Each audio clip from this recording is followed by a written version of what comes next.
জয় শ্রীকৃষ্ণ বন্ধুরা, আজ আমরা পা রাখছি এক অনন্য আধ্যাত্মিক ভ্রমণে ভগবদ্গীতার পথে। গীতা এই একটিমাত্র শব্দের ভেতরেই লুকিয়ে আছে এমন এক অসীম জ্ঞানভাণ্ডার, যা যুগে যুগে মানব সমাজকে পথ দেখিয়েছে। ভারতবর্ষের আধ্যাত্মিক ইতিহাসে অসংখ্য গ্রন্থ, উপনিষদ, বেদ, দর্শনশাস্ত্র আছে, কিন্তু গীতা তাদের মধ্যে এক অমর রত্ন। ভগবদ্গীতা কেবল একটি ধর্মগ্রন্থ নয়, এটি মানুষের মন, সমাজ, কর্তব্য, ভক্তি, জ্ঞান ও আধ্যাত্মিক মুক্তির এক পূর্ণাঙ্গ দিশারি। মহাভারতের ভীষণ যুদ্ধক্ষেত্রে যখন মানুষ ধ্বংস আর হাহাকারের কিনারায় দাঁড়িয়ে, তখন শ্রীকৃষ্ণের বাণী রূপ নেয় এক চিরন্তন শিক্ষায়। অর্জুনের রথে দাঁড়িয়ে শ্রীকৃষ্ণ যে উপদেশ দিয়েছিলেন সেটাই গীতা। কিন্তু আশ্চর্য ব্যাপার হচ্ছে, এই উপদেশ শুধু যুদ্ধের জন্য নয়, জীবনের প্রতিটি মুহূর্তের জন্য। মানুষের অন্তর্দ্বন্দ্ব, হতাশা, কর্তব্যবোধ, প্রেম, ঈশ্বর চেতনা সবকিছুর উত্তর গীতা দিয়েছে এক অদ্ভুত সরলতায়, আবার অসীম গভীরতায়ও। চিন্তা করুন, এক বিশাল প্রান্তর, চারদিকে সিংহদ্বার, শঙ্খের আওয়াজ, রথের শব্দ, অশ্বের হ্রেষাধ্বনি, বীরযোদ্ধার বজ্রগর্জন, সব মিলিয়ে কুরুক্ষেত্র প্রস্তুত এক মহাযুদ্ধের জন্য। কৌরব পাণ্ডব দুই পক্ষের সেনারা মুখোমুখি দাঁড়িয়ে, কিন্তু এই ভয়ঙ্কর যুদ্ধের মাঝখানেই জন্ম নেয় এক আধ্যাত্মিক আলো, অর্জুনের হৃদয় দ্বন্দ্ব, আর সেই দ্বন্দ্বের সমাধান হিসাবে শ্রীকৃষ্ণের অমৃতবাণী। অর্জুন কেবল একজন যোদ্ধা নয়, তিনি প্রতিটি মানুষের প্রতিনিধিত্ব করেন, যিনি জীবনের সংকটে পড়ে দিশাহারা হন।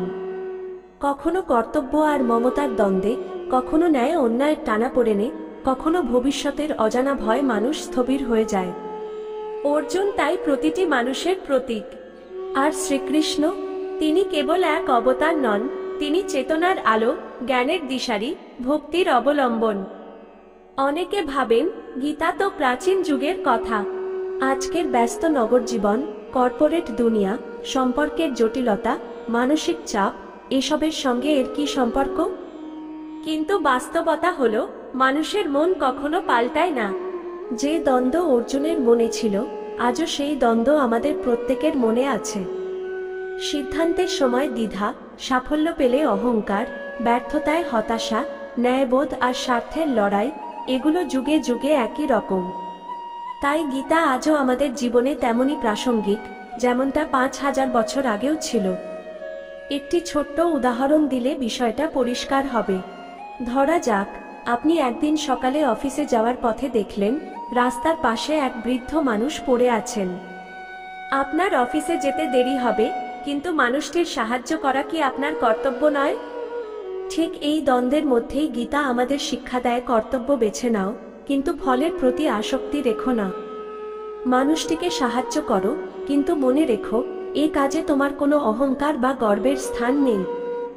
গীতার বার্তা তিনটি মূল স্তম্ভের উপর দাঁড়িয়ে। প্রথম, কর্মযোগ অর্থাৎ কাজ করো, কিন্তু ফলের প্রতি আসক্ত হয় না। দ্বিতীয়, জ্ঞানযোগ অর্থাৎ নিজের আত্মা, ঈশ্বর ও জগতের প্রকৃত স্বরূপ জানো। তৃতীয়, ভক্তিযোগ অর্থাৎ ঈশ্বরের প্রতি প্রেম ও আত্মসমর্পণ করো। এই তিনটি মিলে মানুষের জীবনে আনে শান্তি, শক্তি ও মুক্তির পথ।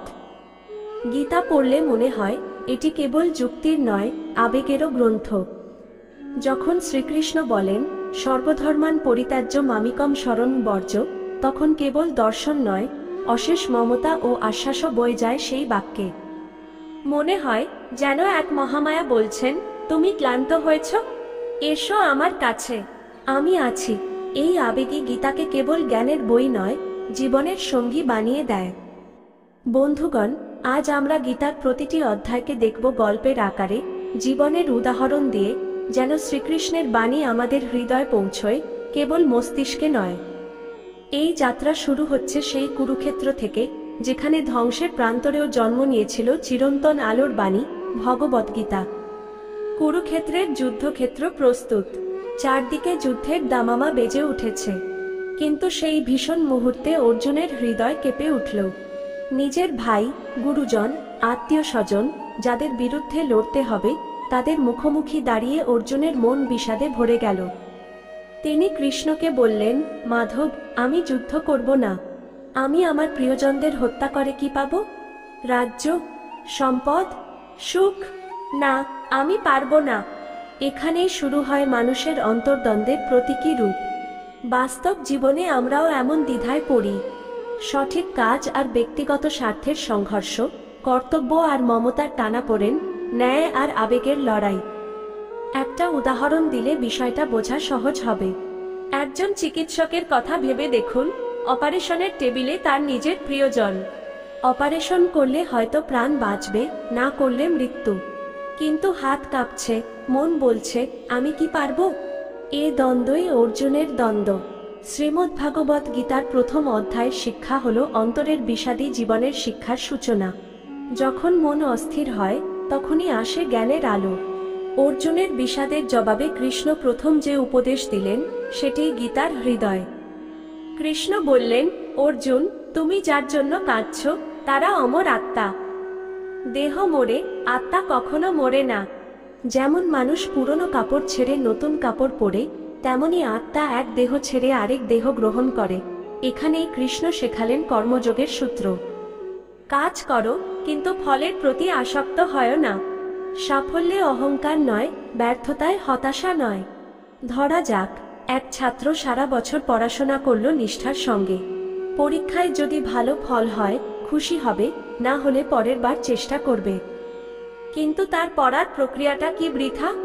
না, কারণ কর্মের ফলাফল সবসময় আমাদের হাতে নয়, হাতে আছে শুধু কর্মের কর্তব্য। এই দ্বিতীয় অধ্যায়ের সারমর্ম হলো জীবনকে কর্তব্যের পথে এগিয়ে নিয়ে যাও, কিন্তু ফলের দাস হয় না। গীতার তৃতীয় অধ্যায় কৃষ্ণ অর্জুনকে বললেন, কাজ না করে কেউ এক মুহূর্ত থাকতে পারে না। প্রকৃতি আমাদের কাজ করতেই বাধ্য করে। তাই নিঃস্বার্থভাবে কর্ম করো, যা করবে মানুষের কল্যাণে করো। কৃষ্ণ উদাহরণ দিলেন, যেমন রাজা জনকল্যাণের জন্য কাজ করেন, ব্যক্তিগত স্বার্থের জন্য নয়। ভাবুন, এক শিক্ষক পড়ান, তার লক্ষ্য শুধু বেতন নয়, তিনি চান ছাত্ররা মানুষ হোক। এই নিঃস্বার্থ মনোভাবই কর্মযোগের শিক্ষা। কর্মযোগ বলে, কাজ করো কিন্তু অহংকার ছাড়া। ফলের প্রতি আসক্তি ছাড়া কাজই মুক্তির পথ। গীতার চতুর্থ অধ্যায় পাই জ্ঞান ও কর্মের মিলন। এখানে কৃষ্ণ বললেন, জ্ঞানহীন কর্ম অন্ধ, কর্মহীন জ্ঞান নিষ্ফল। অর্থাৎ কাজ করতে হবে, কিন্তু জ্ঞানের আলোয়। অজ্ঞান নিয়ে কাজ করলে ভুল হবে, আর কাজ না করলে জ্ঞানও নিষ্প্রাণ। কৃষ্ণ আরও বললেন, যে জ্ঞানী কর্ম করে সে কর্মফল দিয়ে আবদ্ধ হয় না। উদাহরণ হিসাবে বলা যায়, একজন বিজ্ঞানী নতুন ওষুধ আবিষ্কার করলেন মানুষের কল্যাণের জন্য। তার লক্ষ্য শুধু অর্থ উপার্জন নয়, মানুষের জীবন বাঁচানো। তাই তার কর্ম জ্ঞানের সঙ্গে মিলিত হয়ে পূর্ণতা পেল। গীতার পঞ্চম অধ্যায় সন্ন্যাস যোগের শিক্ষা পাই। অনেকে ভাবে সন্ন্যাস মানে কাজ ছেড়ে দেওয়া। কৃষ্ণ বললেন, সত্যিকারের সন্ন্যাসী সেই যে কামনা ছেড়ে কাজ করে, কিন্তু কাজের ফলের আসক্তি ছাড়ে। অর্থাৎ কাজ করো, কিন্তু মনে অহংকার রেখো না, এটাই সন্ন্যাস। উদাহরণ হিসাবে বলা যায়, একজন মা সারাদিন সন্তানদের জন্য পরিশ্রম করেন, কিন্তু তিনি কি ফলাফলের জন্য করেন? না, করেন ভালোবাসা থেকে। এটাই অন্তরের সন্ন্যাস। ষষ্ঠ অধ্যায় অবশেষে কৃষ্ণ ধ্যানের কথা বললেন। কৃষ্ণ বললেন, যে ব্যক্তি মনকে সংযত করে, ইন্দ্রিয়কে নিয়ন্ত্রণে আনে, সেই প্রকৃত যোগী। ধ্যানযোগ আমাদেরকে শেখায়, নির্জনে বসে মনকে একাগ্র করো, ইন্দ্রিয়, কামনা, রাগ সব নিয়ন্ত্রণে আনো, ঈশ্বরের ধ্যানে মন স্থির করো। আজকের ব্যস্ত জীবনে ধ্যান মানে মনকে বিশ্রাম দেওয়া। প্রতিদিন কয়েক মিনিট চুপচাপ বসে নিজের ভিতরের আলোকে অনুভব করা, এটাই ধ্যানের শক্তি। শ্রীকৃষ্ণ এবার অর্জুনকে বললেন, অর্জুন, এখন শোনো আমি কে, কিভাবে আমাকে জানা যায়। যারা মন দিয়ে আমাকে ভজে, আমি তাদের সব জ্ঞান দিই। কৃষ্ণ বললেন, এই জগতের সবকিছু, মাটি, জল, আগুন, বায়ু, আকাশ, মন, বুদ্ধি সবই তার শক্তির প্রকাশ। কিন্তু এগুলোর ওপরে আছে ঈশ্বর চেতনা, যেখানে সব মিলিত হয়, সব সৃষ্টি ও লয় ঘটে। ধরো, বিদ্যুৎ দিয়ে পাখা চলে, বাতি জ্বলে, ফ্রিজ চলে, কিন্তু বিদ্যুৎ নিজে এসব যন্ত্র নয়। তেমনি জগতের সব কাজে ঈশ্বরের শক্তি কাজ করছে, কিন্তু তিনি সেই কাজের সীমায় আবদ্ধ নন।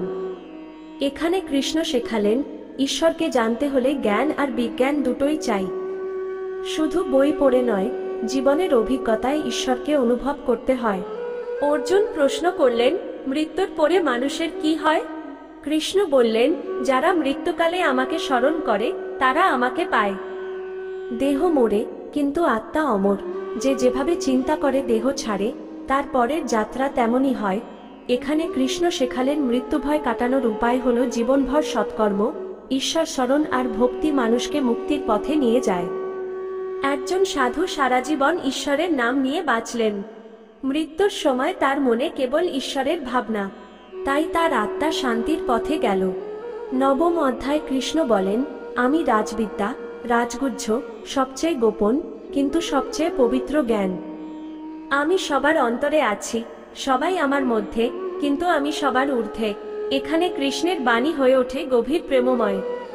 তিনি বলেন, ভক্ত যদি একটি পাতা, একটি ফুল, জল বা ফল ভালোবাসা দিয়ে দেয়, আমি তা গ্রহণ করি। এখানে ঈশ্বরের প্রতি প্রেমী মূল, আড়ম্বর নয়। ভক্তির আন্তরিকতাই ঈশ্বরকে পায়। উদাহরণ হিসাবে বলা যায়, এক গরিব মানুষ কৃষ্ণকে একটি বুনো ফুল দিল, কারণ তার কাছে আর কিছু ছিল না, কিন্তু তার ভক্তি ছিল অগাধ। কৃষ্ণ সেই ফুলকেই সবচেয়ে বড় উপহার হিসেবে গ্রহণ করলেন। দশম অধ্যায় কৃষ্ণ এবার বললেন, অর্জুন, আমার মহিমা অসীম। আমি সূর্যের আলো, আমি চাঁদের শীতলতা, আমি সমুদ্রের গভীরতা, আমি বায়ুর শক্তি, আমি মানুষের বীরত্ব, জ্ঞানীদের জ্ঞান, সন্ন্যাসীদের তপস্যা, সবকিছুতেই আমি আছি। এখানে ঈশ্বরকে দেখা যায় জগতের সৌন্দর্য, শক্তি ও মহিমার মধ্যে।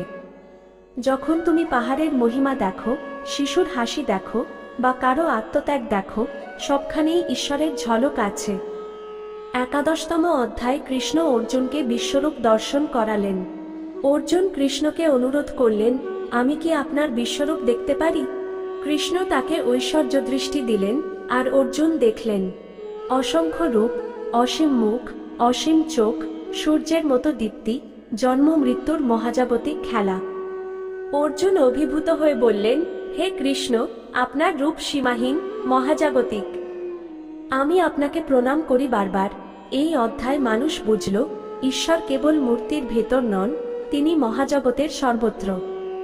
দ্বাদশ অধ্যায় কৃষ্ণ বললেন, যে আমাকে প্রেম করে সে আমার প্রিয়। সে লোভহীন, অহংকারহীন, ক্ষমাশীল, শান্ত, সৎ, এমন ভক্ত আমার হৃদয়ে থাকে। এখানে ভক্তি যোগ শেখায়, ঈশ্বরের সঙ্গে সম্পর্ক জ্ঞানের নয়, প্রেমের। ভক্তি মানে আত্মসমর্পণ, বিশ্বাস আর অনন্ত প্রেম। যেমন এক শিশু মায়ের ওপর সম্পূর্ণ ভরসা করে, তেমনি ভক্ত ঈশ্বরের ওপর নির্ভর করে। ত্রয়োদশতম অধ্যায় কৃষ্ণ বললেন, অর্জুন, এই দেহ হলো ক্ষেত্র, যেখানে অভিজ্ঞতা জন্মায়। আর যে এই দেহকে জানে সে হলো ক্ষেত্রজ্ঞ, অর্থাৎ আত্মা। দেহ পরিবর্তিত হয়, শৈশব থেকে বার্ধক্য, জন্ম থেকে মৃত্যু, কিন্তু আত্মা অপরিবর্তিত, অমর, চিরন্তন। যেমন আমরা পোশাক পাল্টাই, আত্মাও তেমন দেহ পাল্টায়। পোশাক নোংরা হলে আমরা ফেলে দিই, কিন্তু আমরা তো নষ্ট হই না। কৃষ্ণ শেখালেন, যে নিজেকে আত্মা হিসেবে জানে সে দুঃখে ভেঙে পড়ে না, সুখে অহংকারী হয় না। চতুর্দশ অধ্যায় কৃষ্ণ বললেন, এই জগতে তিনটি গুণ সবকিছু নিয়ন্ত্রণ করে। সেই তিনটি গুণ হল সত্য, রজ আর তম। সত্য অর্থাৎ জ্ঞান, আলো, শান্তি। রজ অর্থাৎ কর্ম, আকাঙ্ক্ষা, অস্থিরতা। তম অজ্ঞান, আলস্য, অন্ধকার। মানুষের মন, কাজ, খাদ্য সবই এই গুণত্রয়ের দ্বারা প্রভাবিত। যে ব্যক্তি জ্ঞান চর্চা করে, নিঃস্বার্থ সেবা করে, সে সত্যগুণী। যে ধন যশের পেছনে দৌড়ায় সে রজগুণী। যে অলস, নিষ্ক্রিয়, সে তমগুণী। কৃষ্ণ বললেন, গুণত্রয়ের ঊর্ধ্বে উঠতে হবে, তবেই মুক্তি। পঞ্চদশ অধ্যায় কৃষ্ণ এক আশ্চর্য উপমা দিলেন। বললেন, এই সংসার হলো উল্টানো অশ্বত্থ বৃক্ষ। এর মূল ওপরে, শাখা পাতা নিচে। যে তার মূলকে জানে সে ঈশ্বরকে জানে। মূল হলো রুক্ষ, চিরন্তন সত্য। শাখা পাতা হলো জগৎ। এই গাছের ফাঁদ থেকে মুক্তি পেতে হলে ভক্তি ও জ্ঞানের তলোয়ার দিয়ে মোহ কাটতে হবে। যেমন একজন ভ্রমণকারী গন্তব্যে পৌঁছাতে অপ্রয়োজনীয় পথ ছেড়ে দেয়, তেমনি মুক্তি পেতে সংসারের আসক্তি ছাড়তে হবে। ১৬ অধ্যায় কৃষ্ণ মানুষকে দুই ভাগে ভাগ করলেন। ১, দৈবী সম্পদা অর্থাৎ নির্ভয়, সত্যবাদী, করুণাময়, আত্মসংযমী। ২, অসুরী সম্পদা অর্থাৎ অহংকারী, রাগী, অন্যায়কারী। দৈবী সম্পদা মানুষকে মুক্তির পথে নিয়ে যায়। অসুরী সম্পদা মানুষকে বাঁধে ভোগ আর অজ্ঞানতায়। যেমন ইতিহাসে গৌতম বুদ্ধের মতো মানুষ দৈবী সম্পদার উদাহরণ, যারা অহিংসা, সত্য, প্রেমের পূজারী। আর হিটলারের মতো মানুষ অসুরী সম্পদার দিক দেখায়, হিংসা, ক্ষমতালোভ। ১৭ অধ্যায় কৃষ্ণ বললেন মানুষের বিশ্বাসও ৩ রকম। ১, সাত্ত্বিক অর্থাৎ জ্ঞান, সৎকর্ম, ভক্তি। ২, রজসিক অর্থাৎ লোভ, অহংকার, ফলের আকাঙ্ক্ষা। ৩, তমসিক অর্থাৎ অজ্ঞান, হিংসা, কুসংস্কার। কৃষ্ণ বললেন শ্রদ্ধা যেরকম, মানুষ তেমনই হয়ে ওঠে। যে সত্যের সন্ধানে কাজ করে সে সাত্ত্বিক। যে শুধু ধন আর যশের জন্য করে সে রজসিক। আর যে অজ্ঞানতার বশে ক্ষতি করে সে তমসিক। ১৮ অধ্যায় কৃষ্ণ দিলেন চূড়ান্ত উপদেশ। কৃষ্ণ সারসংক্ষেপ করলেন, সত্যিকারের সন্ন্যাস মানে দায়িত্ব থেকে পালানো নয়, স্বার্থপরতা ছাড়া কর্তব্য করা। জ্ঞান, ভক্তি, কর্ম, এই তিনের মিলনে মানুষ মুক্তি পায়। সত্য, রজ, তম সব ছেড়ে যে ঈশ্বরকে আত্মসমর্পণ করে সে শান্তি পায়। কৃষ্ণের শেষ বাণী, সব ধর্ম, সব পথ ছেড়ে কেবল আমার শরণ নাও, আমি তোমাকে সব পাপ থেকে মুক্ত করব। ভয় করো না। এতক্ষণে কৃষ্ণের উপদেশ থেকে আমরা জানতে পারলাম, ১, মানুষ দেহ নয়, আত্মা, চিরন্তন, অমর। ২, সংসারের গুণত্রয়কে অতিক্রম করতে হবে। ৩, সত্য, প্রেম, ভক্তি, এগুলোই মুক্তির পথ। ৪, অহংকার নয়, আত্মসমর্পণই শান্তি আনে। ৫, ঈশ্বরের শরণ নিলেই জীবনের সব দুঃখ কেটে যায়। প্রিয় দর্শক বৃন্দ, যদি আজকের আলোচনা আপনাদের ভালো লেগে থাকে তাহলে লাইক, শেয়ার ও সাবস্ক্রাইব করতে ভুলবেন না। প্রতিদিন গীতার শ্লোক পাঠ করুন, জীবনে শান্তি আসবে। কৃষ্ণ ভক্তি ও গীতার আলো আপনাদের জীবনের সকল দুশ্চিন্তা দূর করুক।